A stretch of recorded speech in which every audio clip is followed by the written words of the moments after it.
दोस्तों कैसे हैं आप सभी। आशा करती हूँ आप सभी बहुत अच्छे हैं और अपना ख्याल रख रहे हैं। राधा रानी अपनी कृपा आप सब पर बनाए रखें। दोस्तों आज हम लोग बात करने वाले हैं शारदीय नवरात्रि की। आप सभी को सबसे पहले शारदीय नवरात्रि की हार्दिक शुभकामनाएं। अब हम बात करेंगे विशेष रूप से कुछ कार्य जो नवरात्रि में वर्जित होते हैं। वो कौन कौन से कार्य हैं जो आपको नहीं करने हैं, नहीं तो माता रानी आशीर्वाद की बजाय आपको श्राप देती हैं। तो कौन से काम है जो आपको नहीं करना है और विशेष रूप से किन बातों का ध्यान रखना है, ये जानना बहुत ज़रूरी है। तो आपको पूरा अंत तक वीडियो देखिएगा ताकि आप समझ सकें कि नवरात्रि में आपको किन किन नियमों का ध्यान रखना है, कौन सी गलतियां नहीं करनी है, क्या चीज़ें हैं जिनको कि डेली ज़रूर करना है। सारी चीज़ें बताऊंगी। जो चीज़ें बताने वाली है गुरु जी पंडित प्रदीप मिश्रा जी ने अपने वीडियो में बताया है, और साथ ही माँ जगदम्बा के जो उपाय उन्होंने बताए हैं वो ज़रूर कीजिए, उससे आपको लाभ जरूर होता है। तो चलिए वीडियो शुरू कर लेते हैं और बहुत अच्छे से आपको समझाऊंगी, इसलिए वीडियो अंत तक ज़रूर देखिएगा। सबसे पहली चीज़ है कि शारदीय नवरात्रि की जो शुरुआत हो रही है वो 22 सितंबर से हो रही है, और शारदीय नवरात्रि का समापन जो होगा वो होगा 2 अक्टूबर को। 2 अक्टूबर के दिन दशहरा है, 1 तारीख को आपकी नवमी पड़ रही है, और 30 तारीख को महाअष्टमी है जिस दिन कन्या भोज वगैरह कराया जाता है। तो विशेष रूप से जो नवरात्रि है इस बार की वो पूरे 10 दिन की है, यानी कि जो चतुर्थी की तिथि है ये 2 दिन पड़ी है। तो इस वजह से जो नवरात्रि है वो 10 दिन की हो गई है। अब साथ ही विशेष रूप से बहुत सारे नियम है, जैसे कि नवरात्रि में व्रत करने का नियम है, कलश का नियम है। साथ ही इन सब पे मेरी वीडियो जो है आपकी ऑफिशियल चैनल पर अपलोडेड है, वहाँ से आप चेकआउट कर सकते हैं कि कलश रखने का सही नियम क्या है और सारी चीज़ें आपको कैसे करनी है, किस रंग का वस्त्र पहनना है, क्या भोग लगाना है। उस पर मैं दोबारा से वो चीज़ें रिपीट नहीं करूँगी, नहीं तो वीडियो बहुत लंबी हो जाएगी। और ये सारी चीज़ें मैंने ऑलरेडी बना करके मेरे ऑफिशियल चैनल पर वीडियो अपलोडेड है, तो आप वहाँ से चेकआउट कर सकते हैं। दूसरी चीज़ है कि हम जो विशेष बात आज करने वाले हैं कि हमें क्या नहीं करना है। तो देखिए नवरात्रि में कुछ काम जो है वो पूर्ण रूप से वर्जित होते हैं, जिसमें सबसे पहला काम है महिलाओं का बाल धुलना। महिलाओं को प्रतिदिन नवरात्रि में बाल धुलना वर्जित है, उनको प्रतिदिन बाल धुलने का नियम नहीं है। पहले दिन जब आप प्रतिपदा के दिन बाल धुल लीजिए, कलश रखने से पहले आप बाल धुल करके स्नान कर लीजिए, उसके बाद से पूरी मांग में सिंदूर लगा लीजिए। इस नवरात्रि में जो है वो लाल सिंदूर का विशेष महत्व होता है, तो आपको अपनी पूरी मांग निकाल करके और लाल सिंदूर से पूरी अपनी मांग भरनी है। विशेष रूप से पूजा के नियमों का पालन करना है, और कलश की स्थापना एक सौभाग्यवती नारी को एक अच्छा स्वरूप धारण करके ही करना है। साथ ही कि उनको रोज रोज बाल नहीं धुलना है, जैसे कि 2 दिन बाद 3 दिन बाद जनरली महिलाएं बाल धुल लेती हैं, तो नवरात्रि में आपको बाल नहीं धुलना है।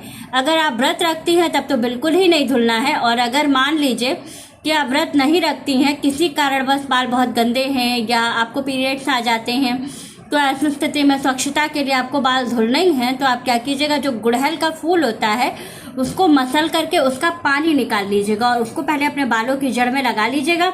उसके बाद आप हेयर वॉश कर लीजिएगा, लेकिन माँ से क्षमा मांग करके फिर आप बाल धुल सकती हैं। दूसरी चीज़ है कि जो लोग जवारे लगाते हैं, जो लोग उगाते हैं, कलश के नीचे जौ बोते हैं तो वो निकलता है, तो उन लोगों को भी विशेष रूप से इस बात का ध्यान रखना है कि प्रतिदिन जैसे आपके पूजा करने का आपने नियम लिया है कि 9 दिन तक आप प्रतिदिन पूजा कीजिएगा और दीपक जलाइएगा, दुर्गा सप्तशती का पाठ कीजिएगा, दुर्गा चालीसा का पाठ कीजिएगा, तो इसी तरह से आपको एक नियम और लेना है कि जो अगर आपने जौ बोई है तो आपको प्रतिदिन उसमें जल भी जरूर डालना है। बहुत सारे लोग क्या करते हैं कि जौ बो देते हैं और दोनों समय उसमें जल नहीं डालते हैं। तो आपको अगर जौ आपने बोई है तो जैसे आप प्रतिदिन का पूजा का आपका नियम है, उसी तरह से आपको जौ में पानी डालने का भी नियम है, तो आप जरूर डालिएगा। बिना जौ में पानी डालिए जो आपका व्रत है, जो आपकी पूजा है वो पूर्ण नहीं होगी। तो इस बात का विशेष आप ध्यान जरूर रखिएगा, नहीं तो आपको फल नहीं मिलेगा। दूसरी चीज़ है तुलसी तोड़ना। नवरात्र में आपको पूरे जितने दिन 10 दिन की नवरात्रि है तो 10 दिन तक आपको तुलसी नहीं तोड़नी है, क्योंकि तुलसी जी में भी साक्षात लक्ष्मी जी का वास होता है, और लक्ष्मी जी यानी कि दुर्गा जी का स्वरूप। तो आपको तुलसी नहीं तोड़नी है किसी भी हालत में। अगर आपको तुलसी चढ़ानी है बजरंगबली को और लड्डू गोपाल को, कृष्ण जी को, हरि विष्णु जी को, तो आप तुलसी मार्केट से ला सकते हैं, लेकिन तुलसी के गमले से आपको तुलसी तोड़ करके नहीं चढ़ानी है। या तुलसी की पत्तियां अक्सर होता है कि हवा चलती है तो झड़ जाती है, तो आप वहाँ से उठा करके चढ़ा लीजिएगा, लेकिन तुलसी भूल कर भी नवरात्रि में मत तोड़िएगा। इस बात का विशेष रूप से ध्यान रखिएगा, नहीं तो आपके घर में लक्ष्मी का कभी वास नहीं होगा और आपको लक्ष्मी कभी आशीर्वाद नहीं देंगी। तो इस बात का जरूर ध्यान रखिएगा।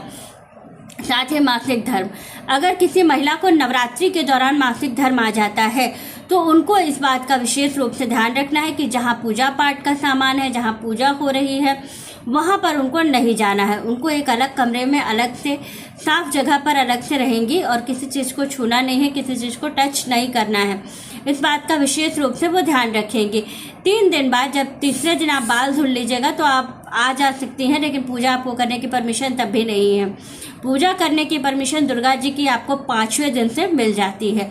तो जब आपका 4 दिन पूरा हो जाए, 5वां दिन जिस दिन हो उस दिन आप फिर से वही गुड़हल के फूल का रस लगा के बाल धुल लीजिए। हेयर वॉश करके अच्छे से साफ स्वच्छ पवित्र हो जाइए। उसके बाद आप माँ को सिंदूर चढ़ा सकती हैं और पूजन कर सकती हैं। साथ ही रिलेशन, हस्बैंड वाइफ का रिलेशन जो इंटीमेसी होती है वो चीज़ नहीं होनी चाहिए।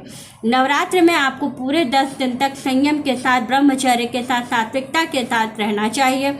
इंटीमेट नहीं होना है, इस बात का विशेष रूप से आपको ध्यान रखना है। गुड़हल का फूल आपको प्रतिदिन माँ को चढ़ाना भी है, इस बात का ध्यान रखिएगा। एक गुड़हल का फूल ही चढ़ाइए, लेकिन चढ़ाइएगा जरूर। बिना गुड़हल के फूल के माँ की पूजा पूरी नहीं होती है। तो गुड़हल का फूल किसी भी तरह से व्यवस्था करिए कि आपको एक गुड़हल का फूल तो कम से कम मिल जाए कि आप चढ़ा सकें, नहीं तो एक माला अगर मिल जाए तो बहुत अच्छा है। और प्रतिदिन आपको एक गुड़हल का फूल या माला माँ को जरूर समर्पित करना है। दीपक का ध्यान जरूर रखना है। जैसे बहुत से लोग क्या करते हैं कि अगर उनके यहाँ अखंड ज्योत जल रहा है तो वो पूजन के समय पर दीपक नहीं जलाते हैं, कहते हैं अखंड ज्योत जल रहा है। अखंड ज्योत का अपना महत्व है, लेकिन जो आप प्रतिदिन की पूजा कर रहे हैं तो सुबह शाम का जो लक्ष्मी जी का दीपक है वो आपको जरूर जलाना है। ये गलती भूल के मत कीजिएगा कि जो अखंड ज्योत जल रहा है तो हम अपनी पूजा करते रहेंगे और दूसरा दीपक हम नहीं जलाएंगे। अखंड ज्योत आप तिल के तेल का भी जला सकते हैं, देशी घी का भी जला सकते हैं, चमेली के तेल का भी जला सकते हैं, लेकिन जो लक्ष्मी जी का जो दीपक आपको सुबह और शाम की पूजा के समय जलाना है वो देशी घी का ही होना चाहिए, एक दीपक। तो इस बात का आप जरूर ध्यान रखें कि कहीं आपसे कोई ऐसी गलती, ये गलती भूल कर भी ना हो कि आप जो है पूजन करते रहिए और दीपक ना जलाइए। बिना दीपक के पूजा अधूरी होती है, उसका पूर्ण फल आपको नहीं मिलता है। तो ये बात ज़रूर ध्यान रखिएगा।